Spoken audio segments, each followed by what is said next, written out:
Okay, I'm going to talk to you a little bit about BWF's new project, AirBadminton. But just as a starter, let's get a grip of where we are with badminton at the moment. Our latest global study says we've got approximately 340 million people who play badminton on a regular basis, and the standard there is minimum once a week. So we are a very, very big sport, even compared to all the other sports. You've got football, and after football, we're in that next little group. We are a big sport. But how do we get bigger? So why are we looking at AirBadminton? The idea of AirBadminton is to fulfill BWF's vision, giving every child a chance to play for life.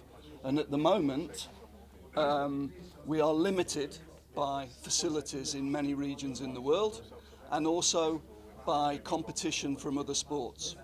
So we needed to find a more easy access to the sport of badminton, and AirBadminton is the project that hopefully we're going to fulfill that. So the idea is to work with cities, towns, countries to make courts readily available in open spaces.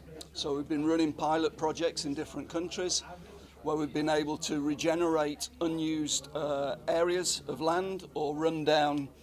I'm sure you've all got a rundown basketball court or a tennis court that's got no net anymore. We're looking for those areas to regenerate and to put AirBadminton, create opportunities for people to go and play AirBadminton.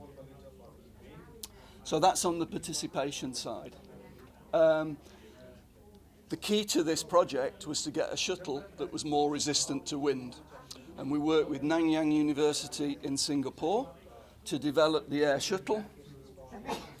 We did lots and lots of research around it, but we put some criteria in place. So we didn't want to make it an expensive entry point, so it had to be usable, the shuttle, by existing badminton rackets. Okay? Had to be durable and affordable, had to be resistant to wind up to a certain level. To have some sort of relationship. So you've all probably seen Speedminton, that version with the heavier rackets and the heavier shuttles.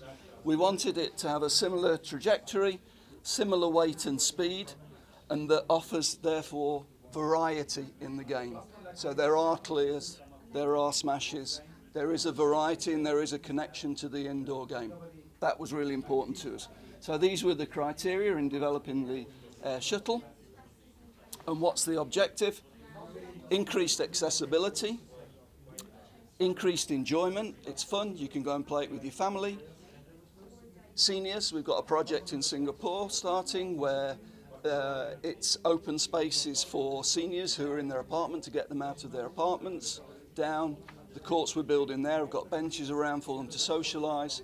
So it's good physical, healthy activity, but at the same time there's a socialisation. So we're running lots of different types of projects, increased volume of player, raising awareness of the sport of badminton. There will be a transfer across to traditional badminton in many regions, therefore growing the sport. And then we come to the interesting bit about competition structure. The original idea was about participation, but we soon realised there's got to be a competitive outcome. So that's where the actual sport of AirBadminton comes in. So we're in the process of creating a competition structure, and the dream is to get it into the Olympics. We put that on the page straight away to say, what is our route? What is our route to getting AirBadminton into the Olympics? So the game, it gave us a chance to make a more attractive version, if you like, and a more readily available version for people to go and play. So there's some different concepts, there's some different ideas to make sure that the product, because it's going to have to be a good product for TV as well, to make sure that it's an interesting product. So for the competition purposes, the surface will be sand. It will be played on sand, and I'll show you a clip in a minute. But what we're seeing immediately is there's really interesting tactics already developing in the pilot competitions that we've been running. So the options are singles on sand, too hard, and actually very boring, I have to say, I'll be honest. The doubles is okay. The triples is really interesting, but the team event is a team relay where it's first team to 100 points with different players coming off and playing different events is really fun. And that's the one that actually most of the player feedback we're getting is that's where the most fun is for them, the team relay. It's interesting, it's novel, it's different, and it's stimulating for the players. And in the triples, the reason why it's really interesting is the same player can't take two consecutive shots. So that means you've always got 6 players on the court moving.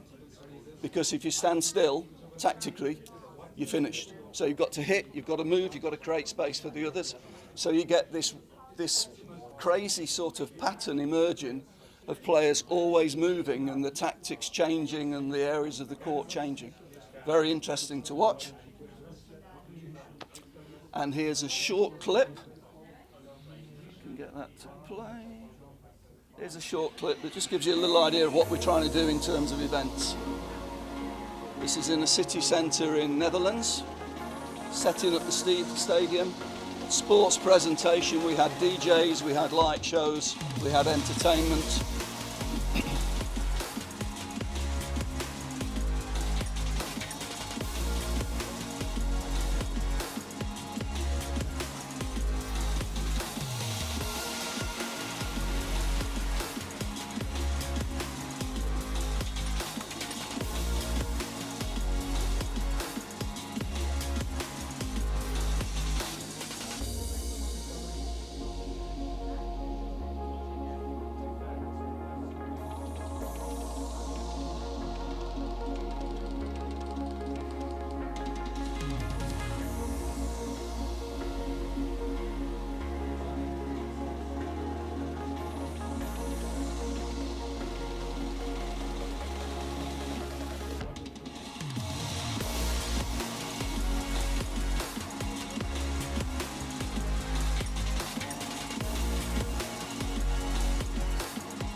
Okay, so that's the sort of thing we're trying to do. This is quite a sad month for us because we were scheduled to make our debut in the World Beach Games. Unfortunately, some of you will have seen that was cancelled. But we ran the continental qualifying events for it. We had the 12 teams qualified. We have the big teams really interested in it. China, Korea played, Denmark played in the European, Netherlands, France, Germany. We had a lot of the big teams, the big countries taking an interest in it, supporting us with the project. And next year we will go to a tour of probably around about 6 events globally at that level, but also at the same time supporting our member associations to run events at national level. So we want it to be played more at the bottom end and better at the top end. And what we're seeing is there's a good transfer of players. The teams that have played so far have been a mixture of ex-international players, looking to have a bit of fun, try something different, and younger players coming in who are maybe on the fringes of their national teams and can't get in, but it actually gives them a chance to represent their country. So we're providing another competitive outcome for players from smaller nations. And in the African Games, we had the African Beach Games, we were limited to having 8 teams. We had 17 teams applied to compete because in Africa, indoor facilities are at a premium, and this is a real opportunity for them to actually compete, represent their country, but on a very affordable, accessible way. Okay, that's a very, very brief presentation on AirBadminton, but I've tried to leave a couple of minutes if anybody's got any questions. Any questions? Anybody tried it? Has anybody played yet? Are the rules for triple and double the same? No. Double? No, doubles is doubles. Doubles is as you play it. Singles is very, very hard on sand. Very, very tough. And actually, what we got was very boring rallies. There was very little variety. there was very little variety. When you put the doubles on sand and the triples on sand, it becomes more tactical, so it's a more interesting outcome. That's good. Anybody else? Anything? Nobody here played it yet? That's sad. You've played? Yeah. Where, Very nice. where have you played? In Pakistan. Okay. And then you know what I'm doing? I'm making 50 outdoor badminton courts Yeah. for those who just want to play badminton. Yeah. Because like badminton is not very big sport in Pakistan. Yep.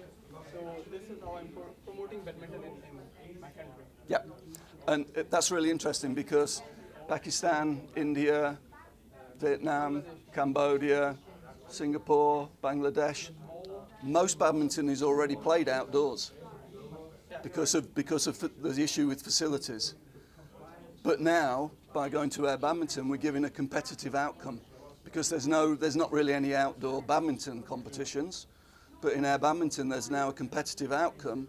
So there'll be a ladder for them to actually try and compete and move up the ladder to eventually play the international events. It's an outcome that starts at a very affordable and accessible level. Anybody else? Yeah? Would you want like professional badminton players to like go into AirBadminton to kind of extend their career, or would you want to get like new players in AirBadminton who actually have like a career in AirBadminton? The answer is yes. No, but I'll explain. If you look at beach soccer, when beach soccer started, and beach volleyball when it started, it was ex-internationals, and they actually drove the sport to start with, and then people came in underneath that became specialists. We think exactly the same thing will happen. So Indonesia had already selected their team for the World Beach Games, and Arsan Setiawan we're going to play for Indonesia. Can you imagine what that would have been like on a beach in Bali with Arsan Setiawan playing?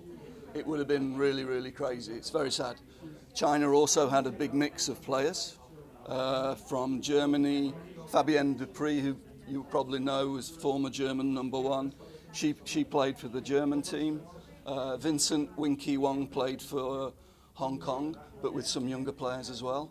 So at the moment it will be a mix, but eventually there'll be a talent pathway, a pathway for players to come through and make the choice. Anything else? No? So hopefully if I see you all in the next year or so, you'll have all tried it. Okay? Thank you. Thank you.